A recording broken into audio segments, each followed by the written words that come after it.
Shalom, famille de Dieu, shalom, peuple de Dieu. Je vais tout de suite confier ce temps au Seigneur. Père éternel, nous te rendons grâce et nous te bénissons pour cette occasion que tu nous donnes encore de parler de ta parole. Seigneur, viens m'effacer et prends toute la place et que la gloire te revienne au nom de Jésus. Amen. J'espère que vous allez bien. J'espère que chacun d'entre vous allez bien et que les exhortations, les fraîches rosées et tout ça vous font du bien. L'objectif vraiment, c'est pour édifier notre foi. C'est vraiment pour comprendre que nous dépendons du Seigneur. Notre vie, c'est le Seigneur. Notre vie, c'est le Seigneur. Que le Seigneur nous environne, qu'il soit sur nous, qu'il soit autour de nous, qu'il soit en nous, que nous soyons en lui. C'est vraiment ça l'objectif.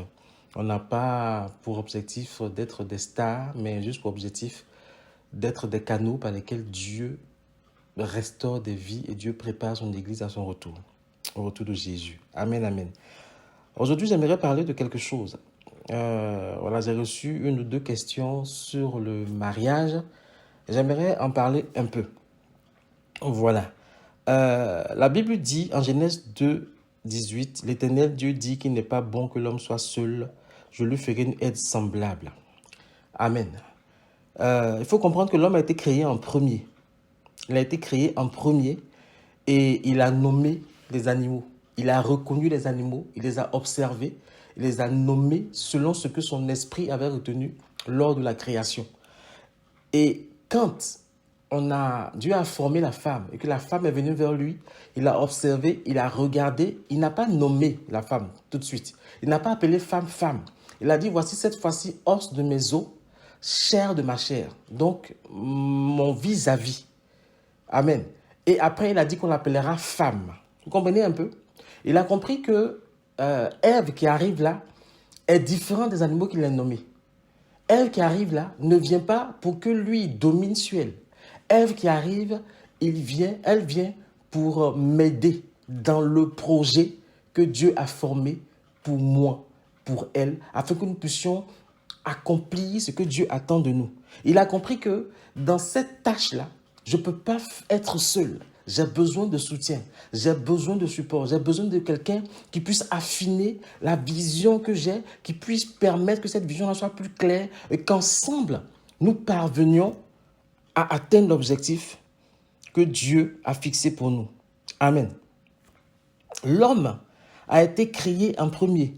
Mais même s'il a été créé en premier, c'est la raison pour laquelle on l'appelle chef, il a besoin d'aide. Il a besoin de l'aide de Dieu, mais l'aide que Dieu va lui apporter va passer au travers de la femme. J'ai parlé dans une autre vidéo que la femme, l'aide dont Dieu parle ici, l'aide semblable, tire son étymologie du mot Ézer. Ézer qui veut dire l'aide au même titre que Dieu est une aide pour nous. Donc, j'ai précisé que la femme, c'est un peu comme l'aide de Dieu même auprès de nous. C'est en quelque sorte Dieu dans sa propre création auprès de l'homme pour aider l'homme à atteindre l'objectif qu'il s'est fixé. Amen, amen. Enfin, à atteindre l'objectif que Dieu a fixé pour l'homme. Amen. C'est très important. Et la question précise qu'on m'a posée, c'est quel est le rôle de la femme dans le couple. Il faut comprendre que le mariage est une institution divine. Ça n'a rien de culturel. Enfin, comment je vais dire ça? Quand il dit culturel, le mariage, selon la Bible, n'est pas le mariage selon ma tradition hébraïque, n'est pas le mariage selon la tradition européenne, n'est pas le mariage selon la tradition africaine. C'est le mariage selon la Bible. Donc, soit on est chrétien et on a une vision du mariage comme la Bible veut, soit on n'est pas chrétien et on a une vision du mariage selon notre tradition. Amen, amen. Donc, il faut vraiment comprendre ça. Et puis, il y a quelque chose que j'aimerais aussi préciser. La notion que la femme doit être soumise à son mari se retrouve seulement dans le Nouveau Testament. Amen. C'est seulement dans le Nouveau Testament que l'apôtre Paul précise que la femme doit être soumise à son mari. Et parfois, la Bible, pour la lire, là, il faut la remettre dans un contexte précis. Paul écrit ce courrier-là dans un contexte précis à un peuple qui n'a pas de formation culturelle juive, comment je dis ça, à un peuple qui n'a pas, dont la vision du mariage est différente. Ils n'ont pas reçu une éducation juive, ils n'ont pas reçu la même éducation que les juifs ont reçue. Donc quand Paul écrit ça, Paul essaie juste de faire comprendre à l'homme à la femme que l'homme était son chef. Il faut rappeler que à l'époque de Paul, là, la Grèce vénérait toutes sortes de dieux et portait une attention particulière à une déesse qu'on appelle Aphrodite. Et cette idolâtrie amenait les femmes à prendre une place de tête dans plusieurs domaines de la société, mais surtout dans leur mariage. Ce n'est pas le fait que les femmes prenaient une place de tête dans la société qui gênait Paul. C'est le fait que la femme, au nom de Aphrodite, dominait, écrasait l'homme dans le mariage, que Paul a écrit pour dire que la femme doit être soumise à son mari parce que c'est le mari qui est porteur de la vision. Mais ce n'est pas une raison pour l'homme d'écraser la femme. Ce n'est pas ce que Paul veut dire. Paul veut dire que c'est l'homme qui reçoit la vision, la femme est sous la mission. Donc la femme aide l'homme à atteindre la mission. Ça ne veut pas dire que, l'homme écrase la femme. Amen, amen. C'est pour ça que Paul a écrit cette lettre. Donc Paul a donc écrit ses recommandations aux femmes grecques pour qu'elles laissent leur mari être le leader de la famille, comme Dieu l'a établi à la fondation du monde. Amen. Donc c'est un peu ça qu'il faut comprendre. Parce que au nom de ce verset-là, la femme est devenue esclave. Non, c'est pas ça. Paul écrit dans un contexte pour rappeler que si votre Aphrodite là est une femme, nous, dans notre relation qu'on a avec Dieu, c'est l'homme qui a été créé. Donc la femme ne doit pas écraser l'homme dans le mariage. Amen. C'est un peu ça. Donc, quand on est une femme née de nouveau, on n'est plus esclave du monde. On ne se conforme plus au siècle présent. On ne se conforme plus à ce qui se passe dans ce monde, mais on se comporte comme une véritable enfant de Dieu en essayant de marcher selon ce qui est écrit dans la Bible. C'est ça, au fait. Donc, il faut comprendre aussi que, en tant que femme libre, en tant qu'homme libre, on ne choisit pas de se marier parce qu'on est obligé, mais on choisit de se marier parce qu'on en ressent le besoin, on ne nous oblige pas, ou parce qu'on veut se marier. Et on ne se marie pas pour n'importe quoi, on se marie pour la gloire de Dieu. Et en tant que femme, on choisit de suivre la vision de notre époux pour la famille. C'est pour ça qu'avant de se marier, il faut parler avec son homme.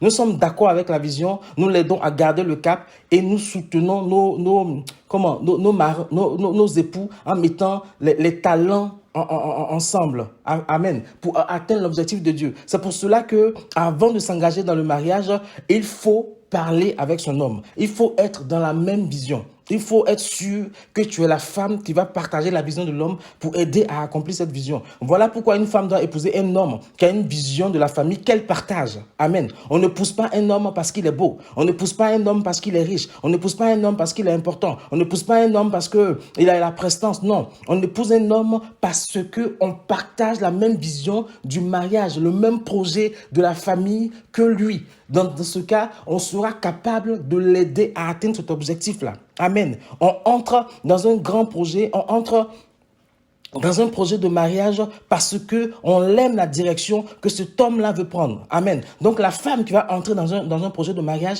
va entrer dans ce projet de mariage parce qu'il aime la direction que cet homme-là veut prendre. Il aime la direction que ce frère en Christ veut prendre. Et on aime la vision qu'il a de la famille. C'est ce qui va nous conduire après à entrer dans le mariage. C'est pour ça que les fiançailles sont très importants. C'est là où on parle de tout. On parle de tout. On parle de la vision du mariage. On parle du projet du mariage. On parle de la vie sexuelle. On parle de l'organisation de la famille. On parle de tout ça dans le fiançailles. Et si à un moment donné ça coince, on peut encore rompre le fiançailles. Amen.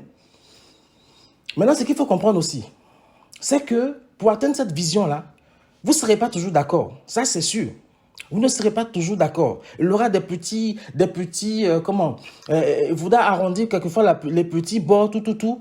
Mais la chose sur laquelle on doit être fixé, c'est est-ce qu'on est tous les deux ensemble pour atteindre la même vision. Amen. La femme soumise à son mari ne veut pas dire qu'elle doit le suivre sans maudire. Elle est là justement parfois pour le recadrer, mais dans l'amour. C'est la seule personne qui est capable de le recadrer, la seule personne qui est capable de lui dire, mon chéri, ça là, ce que tu fais, c'est pas bon. Ça là, ce que tu fais, je pense, j'ai l'impression qu'on n'est pas dans la bonne direction. C'est la seule personne qui est capable de faire ça. Mais elle doit le faire dans l'amour. Mais aujourd'hui, les femmes parlent à leur mari comme si, excusez-moi l'expression, comme si, elles parlent mal à leur mari. Elles parlent mal à leur mari. Oh, l'homme, dans son principe, dans sa formation, il a besoin qu'on le respecte. Qu'il ait tort, qu'il ait raison, ce n'est pas le problème. Mais il a besoin qu'on lui parle avec respect. Surtout quand tu es sa femme. Et il ne faudrait pas oublier quand on parle à nos maris, quand les femmes parlent à leur mari, qu'il est le chef. il est le chef. Autant il doit t'aimer et te respecter, autant tu dois l'aimer et le respecter. Amen, amen. Donc, c'est ça l'objectif. Il faut entrer dans le mariage avec une personne dont on a la même vision, une personne dont la direction nous plaît, une vision qu'on adopte ensemble avant de se marier. Amen. Donc, c'est ça le truc. Et c'est pas parce que la femme va entrer dans cette vision-là qu'elle est une mauviette. Au contraire, elle est juste en train d'obéir à la parole de Dieu. Elle est juste en train d'obéir à la parole de Dieu. Amen. Donc, aujourd'hui, c'est vraiment ce côté-là que j'aimerais ressortir. On épouse un homme parce qu'on a la même vision. On épouse un homme parce qu'on veut l'aider à accomplir cette vision. On épouse un homme parce qu'on veut l'aider à entrer, à mener au bout cette vision. On épouse un homme parce qu'on a la même idée du projet de mariage qu'il porte. On épouse un homme parce qu'on a la même idée de l'éducation des enfants. On épouse un homme parce qu'on a la même vision de l'organisation de la famille. Et c'est ensemble qu'on va avancer. Ce qu'il faut comprendre, c'est que le mariage, le couple, c'est une équipe. Je ne peux pas jouer dans une équipe en ayant des projets différents de mon équipe. Je ne peux pas jouer dans une équipe en voulant faire gagner l'autre équipe. Je joue dans mon équipe pour amener mon équipe à gagner. Donc, quand tu épouses un homme, quand tu épouses une femme, c'est parce qu'ensemble, vous avez le projet d'atteindre un objectif. Donc, on se donne tous les moyens pour atteindre cet objectif-là. Amen, amen. Aujourd'hui, je vais m'arrêter là. Voilà, je vais essayer de faire encore une ou deux vidéos pour aller jusqu'au bout de mon idée. Voilà, que le nom de Jésus soit béni. Mais ce qu'il faut comprendre, c'est que toutes les formations, toutes les exhortations qu'on peut recevoir sur le mariage, c'est ce que j'appelle un peu la colonne vertébrale. Voilà. Après, chaque couple s'articule comme il veut s'organiser. Chaque couple s'articule comme il veut s'organiser. Normalement, ce que j'ai dit au début, là, doit nous faire comprendre que dans un mariage, que ce soit la femme, le couple décide que la femme reste à la maison pour un temps pour s'occuper des enfants ou des choses de la maison, ou que le couple décide pendant un temps que c'est l'homme qui reste à la maison pour s'occuper des choses de la maison des enfants, que cela soit fait juste en accord avec le Seigneur. Ce que les autres vont en penser, là, ça, c'est pas votre problème. C'est vraiment pas votre problème. Si vous faites les choses en accord avec le Seigneur, que Dieu valide, c'est ça qui est important. L'organisation de mon couple n'est pas pareille que l'organisation de couple de quelqu'un d'autre. L'objectif, c'est que nous soyons tous dans la volonté de Dieu et que nous soyons tous dans le bonheur et dans la joie dans cette organisation-là. Voilà, il n'est dit nulle part que la femme a vocation à rester à la maison et que l'homme travaille. Il n'est dit nulle part que l'homme a vocation à rester à la maison et que la femme travaille. Le fait de prendre soin de la famille, là, ça peut vouloir tout dire. Ça peut vouloir tout dire. Voilà, Dieu prendre soin de sa famille, ça englobe beaucoup de choses. Mais c'est pas, dissocier ou à dissocier de l'organisation propre à la famille. Je ne sais pas si on me comprend. Amen, amen. Donc, j'aurais dit encore une fois, le mariage, c'est pas culturel par rapport à ma culture à moi ou par rapport à la culture de quelqu'un d'autre. C'est juste une institution biblique. On doit faire les choses selon la Bible et selon que l'Esprit de Dieu nous pousse à le faire. Amen. J'aurai l'occasion de rendre témoignage de mon cas dans le mariage parce que en écoutant les gens, en me laissant influencer par les gens qui avaient une vision différente du mariage et qui voulaient nous l'imposer, on a failli se perdre. Le Seigneur nous a rappelés à l'ordre. Et quand il nous rappelait à l'ordre aussi, ça a failli être très difficile.